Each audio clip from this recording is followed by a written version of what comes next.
عظیم ترین رہنما، رب دو جہاں کی بہترین عطا، سیدنا محمد ذہنوں کا فاتح، دلوں کا حاکم، عظیم ترین مفکر، عظیم ترین سپہ سالار، قانون ساز بھی، عادل بھی، منصف بھی، شفیق اور مہربان، عظمت کا مینار ہے، صاحب اسرار ہے، یہ محبوب خدا ہے، محمد مصطفیٰ ہے۔ زمان و مکان کا سب سے مبارک لمحہ، تاریخ کا سب سے مبارک لمحہ، جب محسن انسانیت کی آمد ہوئی، جہالت اور ظلم کی آگ بجھی، ساری کائنات پر رحمتوں کا نزول ہوا، ملک بھر میں جشن عید میلاد النبی صلی اللہ علیہ وآلہ وسلم مذہبی جوش و جذبے سے منایا جا رہا ہے۔ اسلام آباد، کراچی، لاہور، پشاور اور کوئٹہ سے لے کر گلگت بلتستان اور آزاد کشمیر تک فضاؤں میں ایک ہی نعرہ، لبیک یا رسول اللہ۔ شہر شہر چھوٹے بڑے جلوس، نبی مہرباں آقائے دو جہاں کو خراج عقیدت۔ میں نے ان کو منتیں کی، میں نے کہا میری بات کرا دیں، میری بیوی بیمار ہے، ان کی طبیعت ٹھیک نہیں ہے۔ نہیں کرائی بات، 3 گھنٹے کے بعد میرے پاس آتے ہیں کہ جی ہمیں بڑا دکھ ہے جی، آپ کی بیگم فوت ہو گئی۔ اندازہ کر سکتے ہیں کہ میرے اوپر کیا گزری ہوگی۔ کہنے لگا مریم کی طرف جا رہے ہیں، ان کو اطلاع کرنی ہے۔ میں نے کہا ہرگز نہیں، آپ مریم کو خود جا کے اطلاع نہیں دیں گے، میں جاؤں گا خود مریم کو اطلاع کروں گا۔ جب میں نے مریم کو یہ بات بتائی تو سکتے میں آ گئی اور زارو قطار رونا شروع کر دیا۔ بڑی مشکل سے میں نے مریم کو سنبھالا۔ جیل حکام سے منتیں کرتا رہا، بیمار اہلیہ سے بات کرا دو، مگر نہیں کرائی گئی۔ مریم نواز کو والدہ کے انتقال کی خبر دی تو وہ سکتے میں آ گئیں۔ اسیری کے دوران کیا بیتا نواز شریف نے بتا دیا۔ بولے اذیت پہنچانے کے لیے مریم نواز کو میری آنکھوں کے سامنے گرفتار کیا گیا۔ مریم کی بہادری پر فخر ہے، وہ سرخ رو ہو کر پاکستان سے آئیں۔ نواز شریف نے بتایا والدہ کہتی تھیں جیل سے تمہارے بغیر نہیں جاؤں گی۔ شہباز شریف کو ہمیشہ گلہ رہا کہ والدہ مجھ سے زیادہ پیار کرتی تھیں۔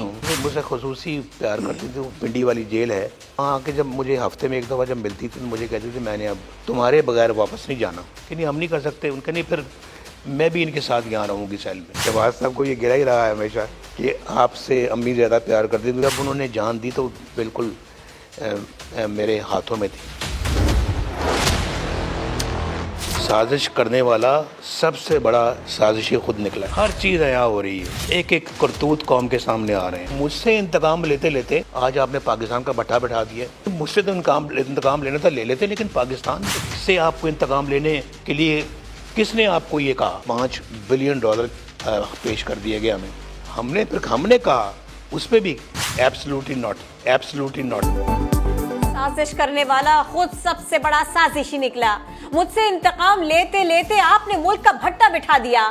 مجھ سے انتقام لینا تھا تو لے لیتے، پاکستان سے انتقام لینے کے لیے کس نے کہا؟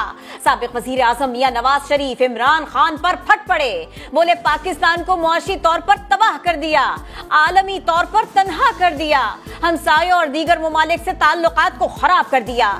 نواز شریف نے کہا ان کی تاحیات نااہلی سپریم کورٹ سے ہوئی، اب کہا جا رہا ہے یہ کالا قانون ہے اور ظلم ہے، اور اس کا ازالہ کون کرے گا؟ رائے دے دی کہ مجھے الیکشنوں سے بھی دور رکھا جائے اور مجھے فار لائف ڈسکوالیفائی کر دیا۔ اور آج کہا جا رہا ہے کہ جناب یہ تو بڑا ڈرکونین قانون ہے اور بہت ہی یہ ڈرکونین فیصلہ ہے، قانون کہیں نہیں ہے، یہ ڈرکونین فیصلہ ہے اور ظلم ہے، تو پھر اس کا ازالہ۔ مثال ریاست مدینہ کی، لیکن عام شہری تو دور، عدالت اور جج کو بھی ہم جواب دینے پر تیار نہ ہوں۔ بہتان، جھوٹ اور تہمتیں لگا کر مخالفین کو ناحق قید خانوں میں ڈال دیا جائے، کیا یہ طرز عمل ریاست مدینہ کے کسی ماننے والے کا ہو سکتا ہے؟ قوم کے اتحاد کو پارا پارا، معاشرتی تانے بانے کو ادھیڑ کر رکھ دیں اور باتیں ریاست مدینہ قوم کا اتحاد پارا پارا کر دیا اور باتیں ریاست مدینہ کی۔ وزیر اعظم شہباز شریف نے عمران خان کو آئینہ دکھا دیا، بولے بہتان، جھوٹ اور تہمتیں لگا کر مخالفین کو ناحق قید خانے میں ڈال دیا جائے، کیا ریاست مدینہ کے ماننے والے ایسا کرتے ہیں؟ بیت المال اور توشہ خانوں کو ذاتی کمائی کا ذریعہ بنایا گیا، کیا ریاست مدینہ میں ایسا ہوتا تھا؟ آج عدالت کو جواب دینے کو تیار نہیں، کیا ریاست مدینہ ایسی تھی؟ IMF معاہدے پر عمل درآمد کریں گے، LCs سے متعلق شکایات دور کریں گے، $50,000 تک کی LCs کی ادائیگی کرنے جا رہے ہیں۔ وزیر خزانہ اسحاق ڈار کی پریس کانفرنس، قرضوں کی ری شیڈیولنگ کے لیے پیرس کلب نہ جانے کا اعلان۔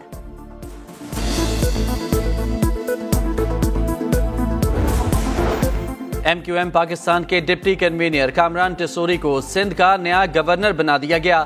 صدر مملکت ڈاکٹر عارف الوی نے منظوری دے دی۔ گورنر سندھ کا عہدہ عمران اسماعیل کے استعفے کے بعد سے خالی تھا۔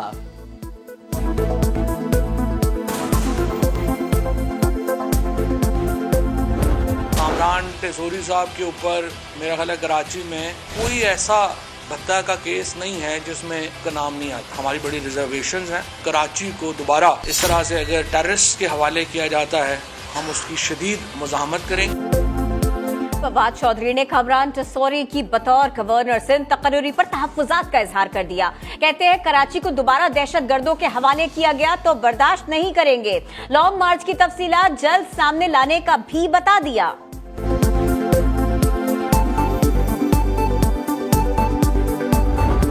860 میں سے 262 ایسے پائلٹس ہیں جن کے لائسنسز مشکوک ہیں، جن کے ایگزامز کی ڈیٹس مشکوک ہیں، جن کے ایگزامز مشکوک ہیں۔ نہ تجربہ کار حکومت تھی، گھر کے چراغ نے ہی گھر کو آگ لگا دی۔ قومی ایئر لائن غلام سرور کے بیان کا خمیازہ بھگتنے پر مجبور۔ برطانوی محکمہ ٹرانسپورٹ نے PIA پر عائد پابندیاں ہٹانے سے انکار کر دیا۔ مراسلے میں لائسنسنگ، قوانین اور فلائٹ سیفٹی پر خدشات برقرار۔ پاکستان کی بڑی کامیابی، اقوام متحدہ میں پاکستان میں موسمیاتی تبدیلیوں سے تباہی پر قرارداد منظور۔ چین، امریکہ اور روس بھی ایک پیج پر۔ وزیر خارجہ بلاول بھٹو کا اظہار تشکر۔ UN سیکریٹری جنرل اسمبلی کے صدر اور اقوام متحدہ میں پاکستانی مشن کا بھی شکریہ ادا کیا۔ سیکیورٹی فورسز کا شمالی وزیرستان کے علاقے میر علی میں کامیاب آپریشن۔ پاک فوج اور دہشت گردوں کے درمیان شدید فائرنگ کا تبادلہ، 2 دہشت گرد ہلاک، اسلحہ اور گولہ بارود برآمد۔ شدت پسند معصوم شہریوں کے قتل میں ملوث تھے۔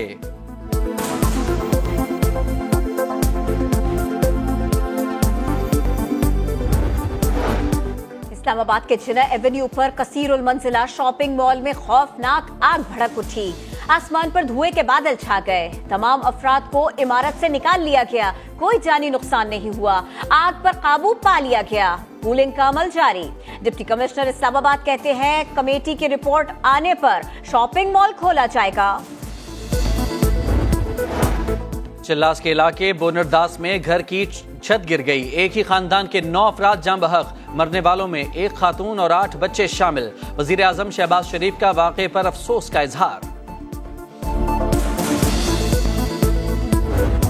ساڈے کمرے خالے نو سامان کچھ بھی نہیں ساڈے کول، میرا چیز جاتے اللہ دے واسطے سوڑے رب دے واسطے ساڈے واسطے مدد کرو۔ روڈا منصوبے کے لیے لاہور میں کسانوں سے زمینیں چھیننے والی پنجاب حکومت نے سرگودا میں بھی غریبوں کے مسکن اجاڑنا شروع کر دیے۔ میانی کے نواحی علاقے میں غریب خاندان کو نکالنے کے لیے ضلعی افسران کی پھرتیاں، ریونیو ریکارڈ تبدیل کر دیا۔ غریب خاندان نے انصاف کے لیے عدالت کا دروازہ کھٹکھٹا دیا، عدالت نے فریقین کو طلب کر لیا۔